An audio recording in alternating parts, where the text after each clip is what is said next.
स्वागत है आप सभी का दोस्तों।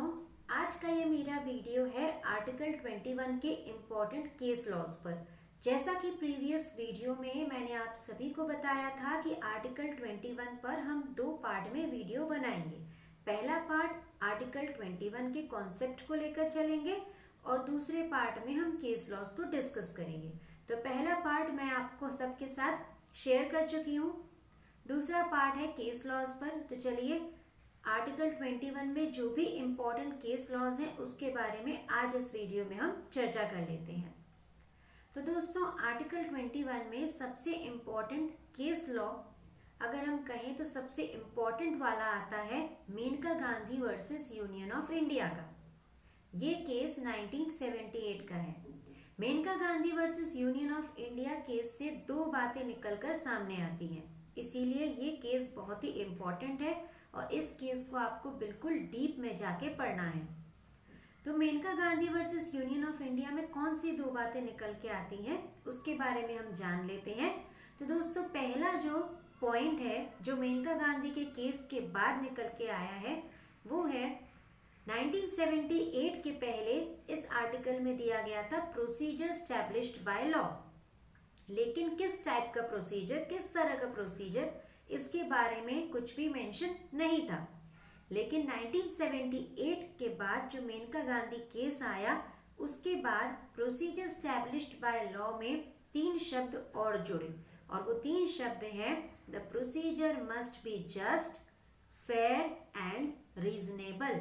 ये तीन शब्द 1978 के बाद इंक्लूड किए गए।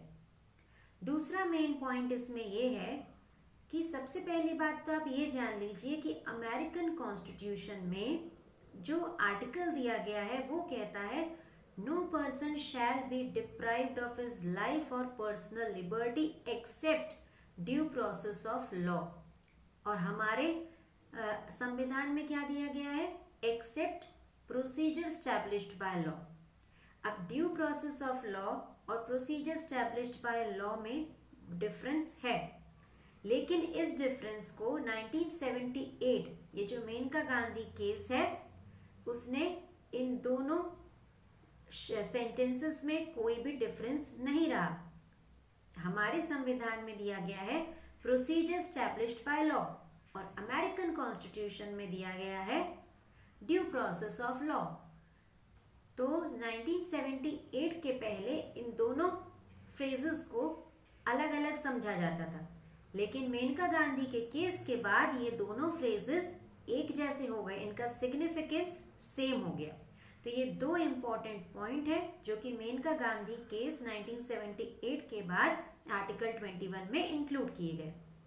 अब हम चलते हैं दूसरे इम्पॉर्टेंट केस लॉस की तरफ। दूसरा इम्पॉर्टेंट केस लॉ है खड़ग सिंह केस। खड़ग सिंह केस से राइट टू प्राइवेसी आर्टिकल 21 में इंक्लूड हुआ। अब मैं जो भी आपको केस लॉज बताऊंगी उन केस लॉज से कोई ना कोई राइट आर्टिकल 22 में आकर इंक्लूड हो गया है। तो खड़ग सिंह केस में आर्टिकल 21 का जो ये केस है खड़ग सिंह केस, इससे राइट टू प्राइवेसी आर्टिकल 21 में इंक्लूड हुआ।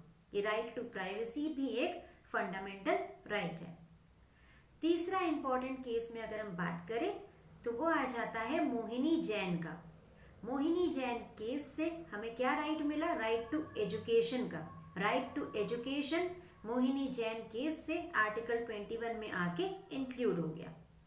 चौथा इंपॉर्टेंट केस है MC Mehta versus Union of India 1988 का।